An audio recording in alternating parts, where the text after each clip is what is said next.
La primera alerta a las autoridades locales no provino de un equipo de búsqueda ni de las fuerzas del orden, sino de un transeúnte, un civil que no tenía ninguna participación oficial en el esfuerzo de búsqueda. Esta persona había notado algo inusual, incluso inquietante, cerca del borde de una propiedad aislada, escondida lejos de las carreteras principales. En cuestión de horas, los ayudantes del sheriff fueron enviados al lugar. Cada movimiento fue deliberado, guiado por un protocolo estándar diseñado para evitar la contaminación de cualquier cosa que pudiera resultar crucial para la investigación. A medida que el equipo se adentraba más en el área apartada y realizaba un examen más minucioso del sitio, hicieron un descubrimiento escalofriante. El silencio se apoderó del grupo mientras la realidad de lo que habían encontrado comenzaba a hacerse evidente. Aunque aún no se había realizado una identificación formal, la creciente creencia de que la víctima podría ser Maddie arrojó una pesada sombra sobre todos los presentes. Queridos espectadores, en este canal descubrirán las historias de crímenes más impactantes, reales y estremecedoras. Si no quieren perderse ningún caso, suscríbanse ahora y no olviden dejar su me gusta. Su apoyo nos ayuda a seguir contando la verdad. Hoy, en este documental, echaremos un vistazo a fotografías reales y nos adentraremos en la verdadera historia de Maddie Kingsbury, quien nació el 1 de junio de 1996 en Minnesota, Estados Unidos. Maddie era, según todos los testimonios, una joven brillante y compasiva, cuya vida estaba tejida por el estrecho lazo de su familia, su devoción por sus dos hijos y las ajetreadas rutinas de una pequeña ciudad situada a lo largo de los ondulantes cursos de agua del sureste de Minnesota. Nació en una familia que valoraba la calidez y la conexión, y desde una edad temprana, Maddie demostró una notable sensibilidad hacia los demás. Sus amigos recordaban que nunca dudaba en ser la primera en ayudar si alguien tenía dificultades, ya fuera un compañero de clase que necesitaba orientación con una tarea difícil o un vecino que enfrentaba una emergencia. Sus maestros destacaban constantemente lo involucrada que estaba en sus estudios, describiéndola como igualmente curiosa y amable. Una combinación poco común que le permitía sobresalir no solo académicamente, sino también en lo social, forjando lazos duraderos con quienes la rodeaban. Crecer en Winona significaba estar rodeada de imponentes acantilados, ríos serpenteantes y una comunidad orientada en torno a una mezcla de herencia agrícola e industrias locales. En ese entorno, Maddie desarrolló un amor por la naturaleza y con frecuencia hacía caminatas escénicas o paseos rápidos los fines de semana con amigos y familiares. A medida que avanzaba en la adolescencia, su círculo de amistades se expandía y Maddie navegaba con naturalidad los desafíos típicos de la juventud con una mezcla de humor y resiliencia. Aunque no era alguien que buscara llamar la atención, poseía una confianza tranquila que se reflejaba en su amable sonrisa y en su disposición a escuchar cuando alguien necesitaba hablar. Muchos de sus amigos más cercanos recordarían más tarde esa calidez como uno de los rasgos definitorios que la hacían imposible de olvidar. Después de terminar la escuela secundaria, canalizó su curiosidad natural por el cuerpo humano hacia estudios que eventualmente le abrirían puertas en el campo médico o relacionado con la salud. Con el paso de los años, mientras equilibraba sus responsabilidades, Maddie también construyó una vida personal centrada en las personas que más significaban para ella. En las fotografías, aparecía con una sonrisa suave, y sus ojos reflejaban una mezcla de calidez y determinación que despertaba empatía en quienes la observaban. Fue en esos momentos cotidianos donde cultivó una sensación de estabilidad y calma, especialmente cuando se convirtió en madre. A mediados de sus 20 años, Maddie ya estaba criando a 2 hijos, lo cual naturalmente transformó sus prioridades de manera profunda. Sus días comenzaban temprano, levantándose con diligencia para preparar el desayuno, empacar los almuerzos y asegurarse de que sus hijos tuvieran todo lo necesario para el día que les esperaba. Los fines de semana solían encontrarla haciendo diligencias con ellos, encontrando tiempo para una tarde en el parque local o leyendo cuentos antes de acostarlos por la noche. Aunque la maternidad demandaba gran parte de su energía, también se hacía espacio para esos pequeños destellos de felicidad que provenían de sus aficiones personales. A medida que sus hijos crecían, su compromiso por ofrecerles estabilidad y enriquecimiento se hacía aún más evidente. Hablaba sobre su futuro y sobre lo que el mundo podría ofrecerles, fomentando con suavidad la curiosidad temprana y las buenas maneras. Las personas más cercanas a Maddie notaban que la maternidad le había infundido un renovado sentido de enfoque, y aún en los momentos de estrés, se comportaba con compostura y con un inquebrantable deseo de hacer lo correcto por su familia. Si bien valoraba profundamente su papel como madre, también reconocía la importancia de mantenerse conectada con sus propias aspiraciones. Hablaba de buscar posibles avances profesionales, quizás inscribirse en una capacitación más especializada o asumir mayores responsabilidades en el trabajo que le permitieran perfeccionar su experiencia. Sin embargo, la vida en una pequeña ciudad como Winona no siempre es tranquila, y Maddie experimentó su parte de frustraciones y desilusiones, aunque raramente las compartía en público.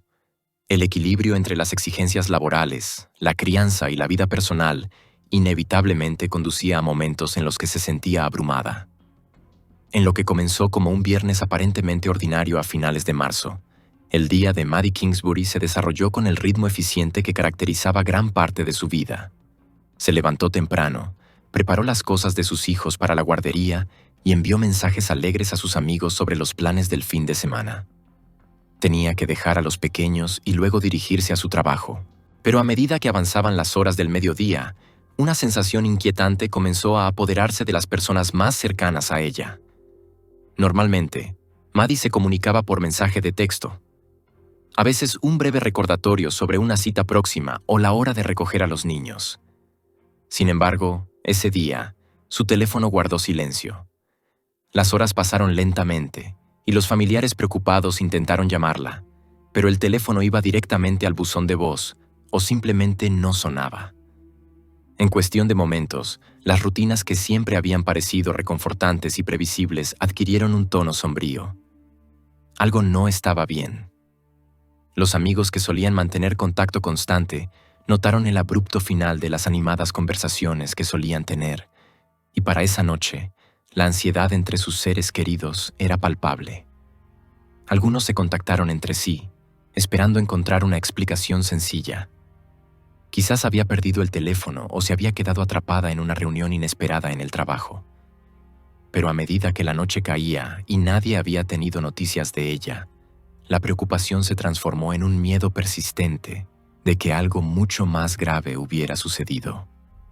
A la mañana siguiente, familiares y amigos cercanos se reunieron, intercambiando teorías, reconstruyendo sus últimos movimientos conocidos y realizando llamadas frenéticas a los hospitales locales por si acaso había ocurrido algún accidente.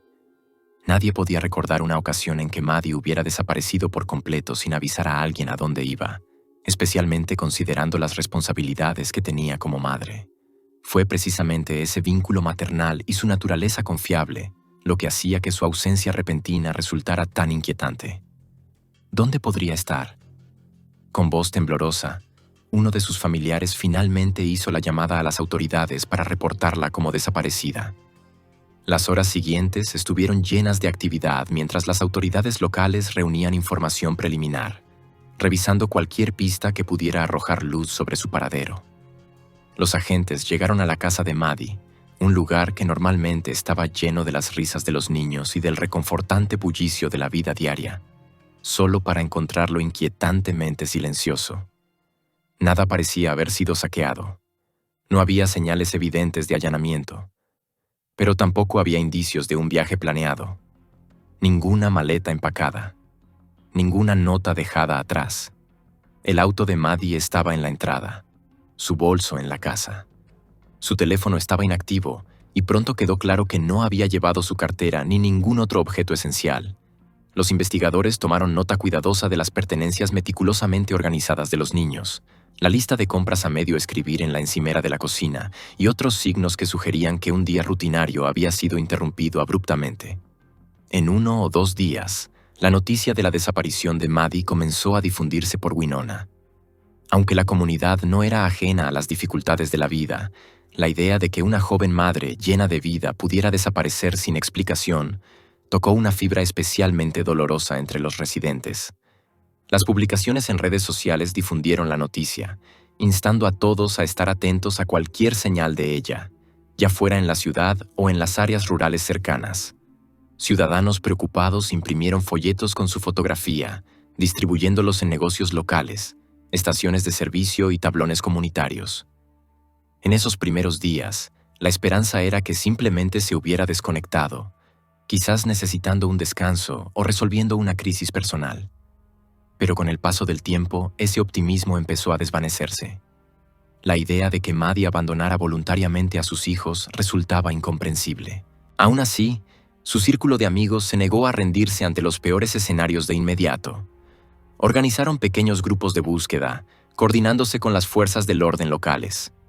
Algunos recorrieron las carreteras que entraban y salían de la ciudad, mientras otros revisaban los senderos o parques locales que ella solía frecuentar. Mientras tanto, los agentes de policía comenzaron a recopilar cualquier rastro digital que pudiera ayudar. Registros telefónicos, extractos bancarios e incluso una cronología del uso de sus redes sociales. Los oficiales interrogaron a los vecinos sobre la última vez que la vieron. ¿Había algún coche sospechoso estacionado cerca? ¿Algún visitante inusual en el vecindario aquella mañana? Poco a poco, cada conversación añadía una pequeña pieza al rompecabezas, aunque éste seguía incompleto y dolorosamente confuso. Las autoridades locales movilizaron voluntarios, quienes respondieron al llamado en un número impresionante. Personas de pueblos vecinos, algunas de las cuales nunca habían conocido a Maddie, se unieron a la búsqueda. El terreno de Winona, con su mezcla de espacios urbanos y áreas rurales más remotas, hacía que la búsqueda fuera tanto desafiante como lenta. Grupos con linternas y chalecos reflectantes se desplegaron por los senderos locales y las orillas del río. Las fuerzas del orden establecieron un centro de coordinación, trazando rutas de búsqueda que cubrirían sistemáticamente la región.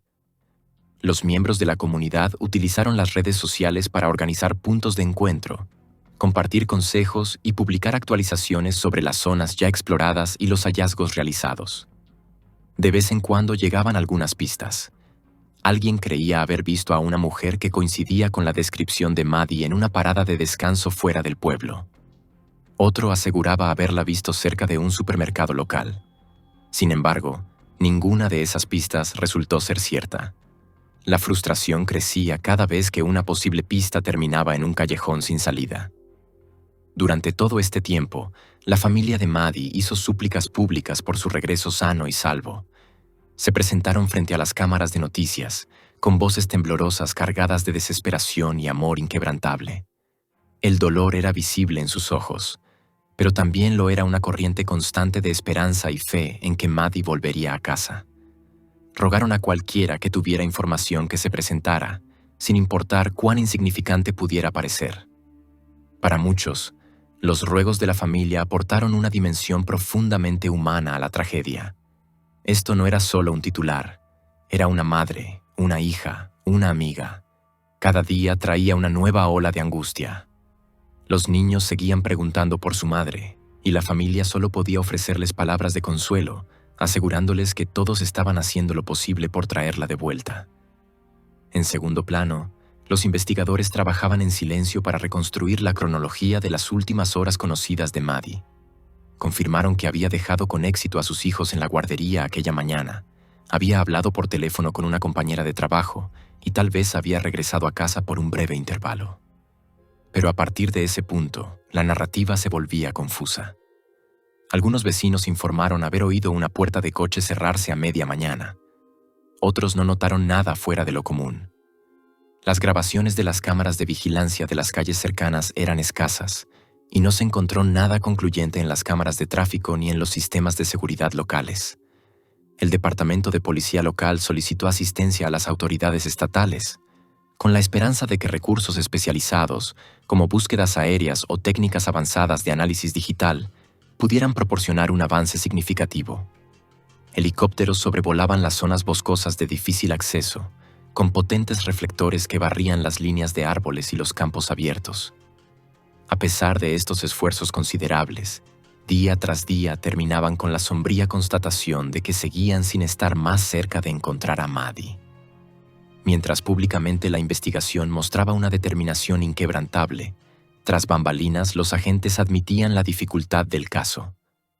No se trataba de una desaparición con pistas evidentes, como transacciones sospechosas en una tarjeta bancaria o señales de teléfono en otra ciudad.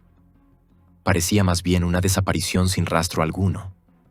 En una comunidad tan unida como Winona, resultaba inconcebible para muchos que alguien pudiera desaparecer por completo. Las tensiones aumentaron, especialmente en las redes sociales, donde los rumores y las especulaciones se multiplicaban.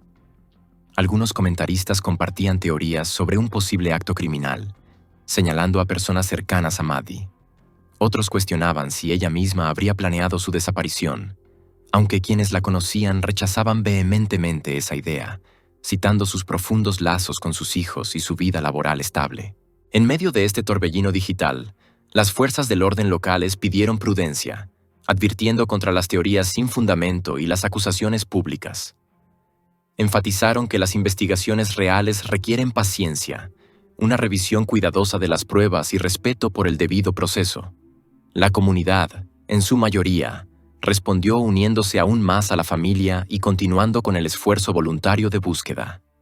Cada jornada concluía con reuniones grupales, donde los voluntarios relataban qué sectores específicos habían sido revisados y qué objetos se habían encontrado. Un zapato extraviado, un suéter abandonado, un trozo de plástico que quizá pertenecía a una funda de teléfono.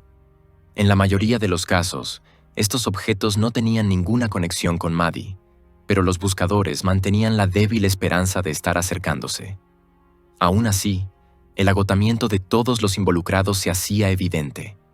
Después de semanas de búsqueda infructuosa, la angustia en torno a la desaparición de Maddie Kingsbury se extendía por la comunidad como una niebla lenta y densa. Los voluntarios que al principio acudían en masa cada mañana se enfrentaban ahora al cansancio, pero persistían, impulsados por la determinación de brindar cierre a su familia. Las fuerzas del orden mantuvieron una presencia constante en Winona y las áreas rurales circundantes, revisando sistemáticamente cualquier pista que pudiera haberse pasado por alto. Para entonces, cada sendero boscoso, cada edificio abandonado y cada grupo de granjas había sido inspeccionado al menos una vez, si no varias. Los rumores y las teorías continuaban circulando. Algunos especulaban que Maddie podría haber viajado mucho más allá de la región local. Otros susurraban sobre la posibilidad de un crimen, aunque no había surgido ninguna evidencia concreta que confirmara tal hipótesis. Para sus seres queridos, cada día que pasaba aumentaba el temor de no llegar jamás a conocer la verdad.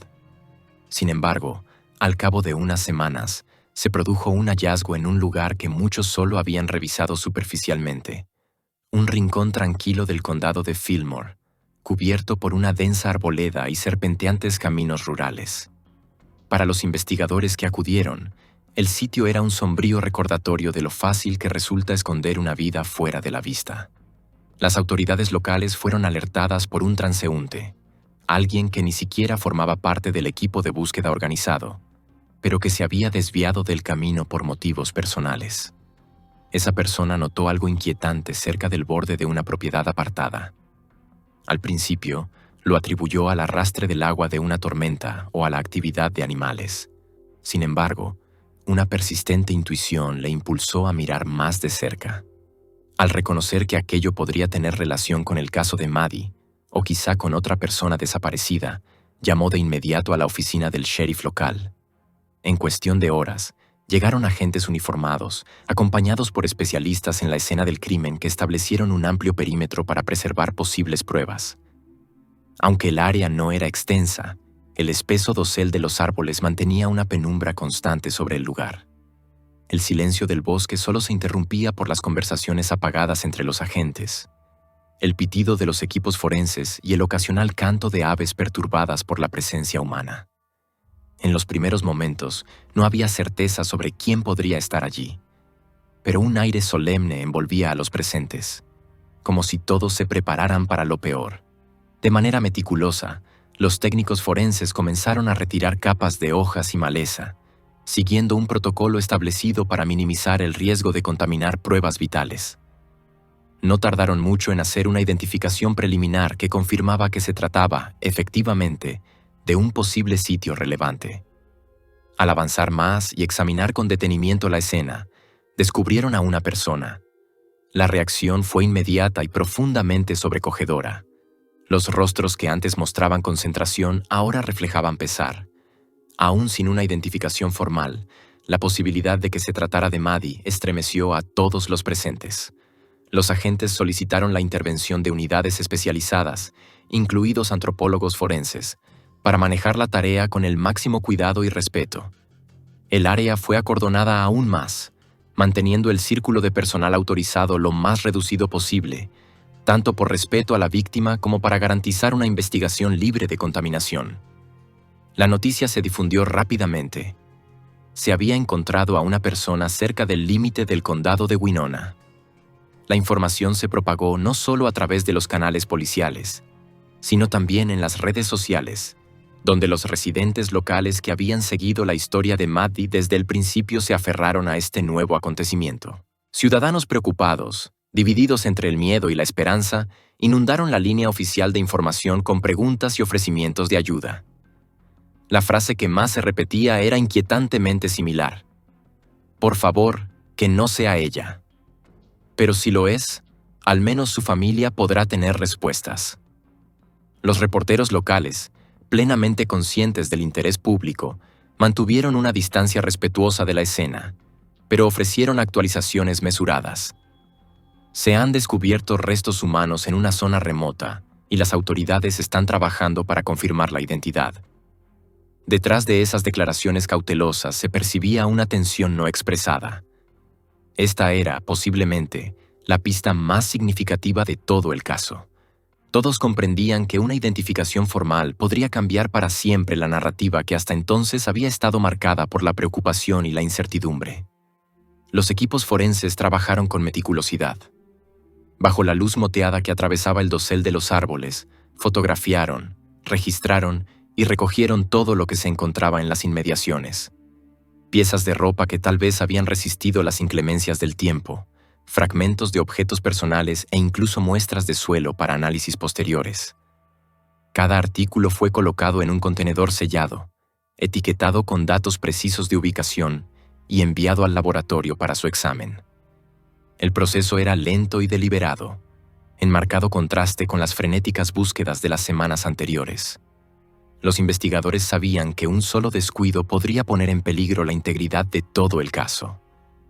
También sabían que la familia vivía al borde de la incertidumbre, desesperada por una confirmación o una negación definitiva. Mientras que el público solo veía breves segmentos noticiosos que resumían estos procedimientos, la gravedad de la situación se sentía profundamente en todos los que pisaban aquel terreno acordonado. Una vez que se recogió suficiente evidencia en el lugar, los restos fueron trasladados con respeto a la oficina del médico forense para un proceso exhaustivo de identificación. Se consultaron especialistas en patología forense y odontología forense.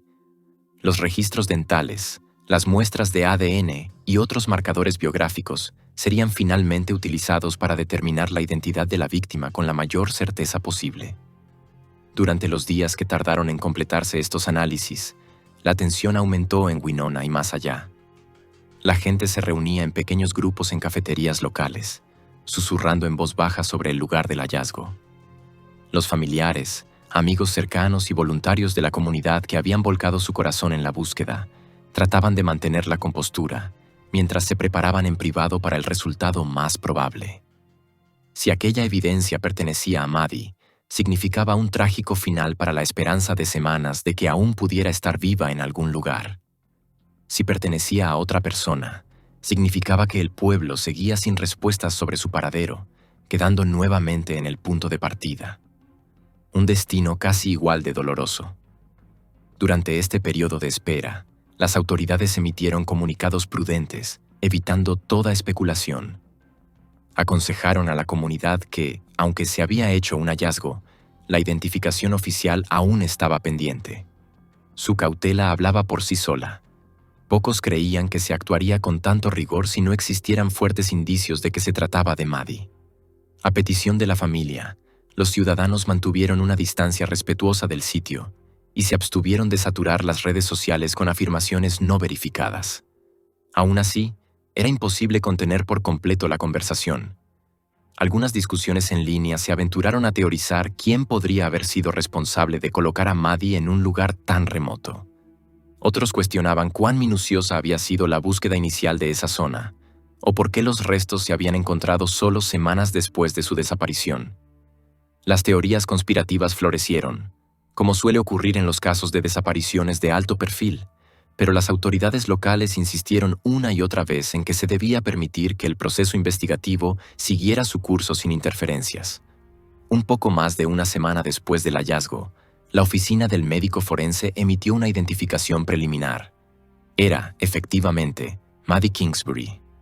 Aunque aún se necesitaban exámenes forenses adicionales para determinar las circunstancias de su muerte y si era posible recuperar más evidencia de la escena, un hecho desgarrador ya se había hecho público.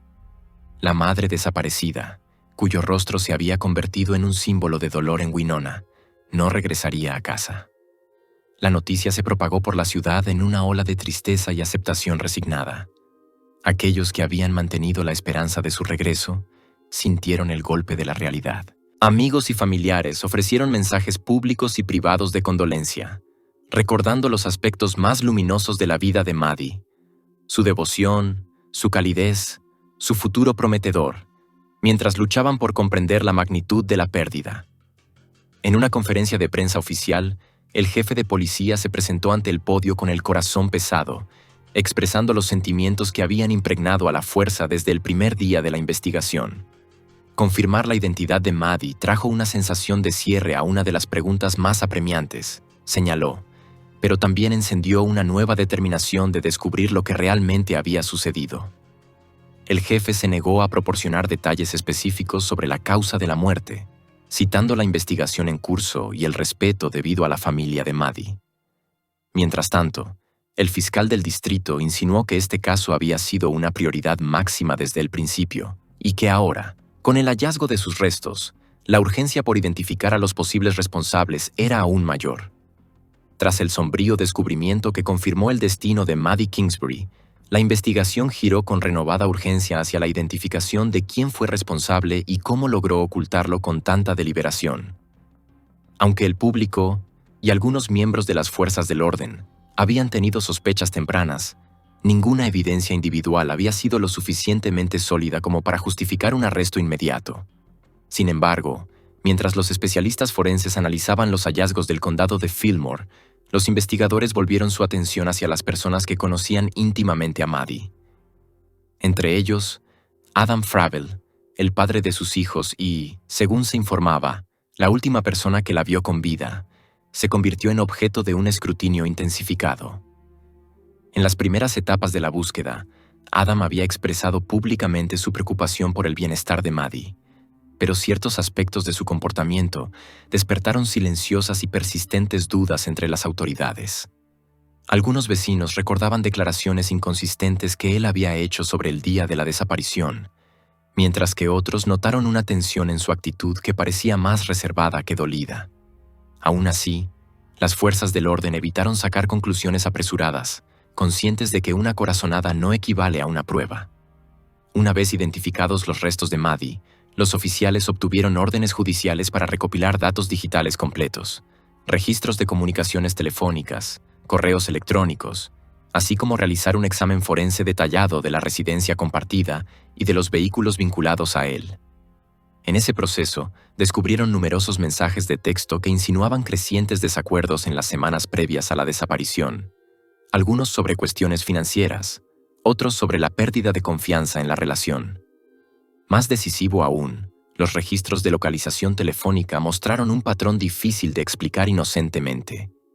El dispositivo de Adam parecía haberse detenido en las inmediaciones de la propiedad del condado de Fillmore durante el periodo crítico en que se creía que Maddie había estado allí.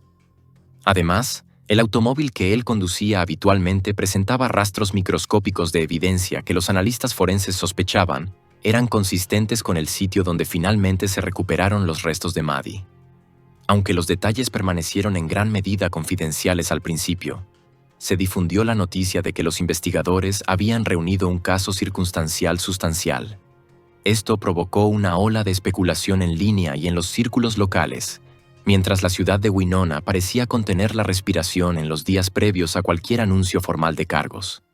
El público, aún conmocionado por la desgarradora noticia del destino de Maddie, exigía ahora rendición de cuentas, y muchos expresaron alarma ante la idea de que alguien en quien ella alguna vez había confiado pudiera estar implicado en su muerte. Durante las conferencias de prensa, el jefe de policía reconoció el delicado equilibrio entre mantener la integridad de la investigación y atender las urgentes súplicas de información por parte de la comunidad. La noticia que muchos esperaban llegó cuando las autoridades nombraron oficialmente a Adam Fravel como persona de interés y, poco después, procedieron a su arresto. Un silencio recorrió la ciudad cuando los agentes lo escoltaron esposado. Una imagen impactante que confirmó las sospechas que habían estado gestándose durante semanas. Oficialmente, fue acusado de asesinato en segundo grado. Un paso que las autoridades tomaron basándose en las pruebas que tenían en ese momento.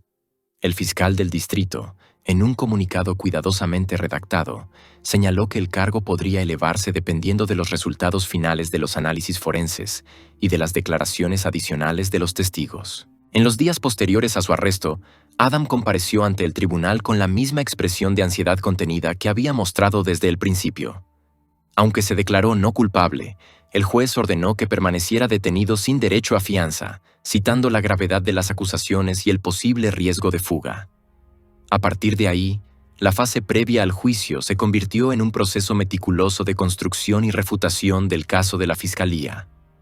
Los fiscales revisaron horas de registros telefónicos, correspondencia digital y declaraciones de testigos. También se apoyaron en avances forenses, incluidos muestras de tierra encontradas en la ropa de Adam y en el maletero de su vehículo, que, según el testimonio de expertos, coincidían con el entorno exacto del área boscosa donde se hallaron las evidencias. Los abogados defensores argumentaron que muchos de esos elementos eran circunstanciales y que la presencia de ciertos materiales en el coche no implicaba necesariamente culpabilidad. Sin embargo, la Fiscalía anticipó tales argumentos e introdujo datos de ubicación del teléfono que situaban el dispositivo de Adam en una correlación sospechosamente precisa con el lugar de los hechos.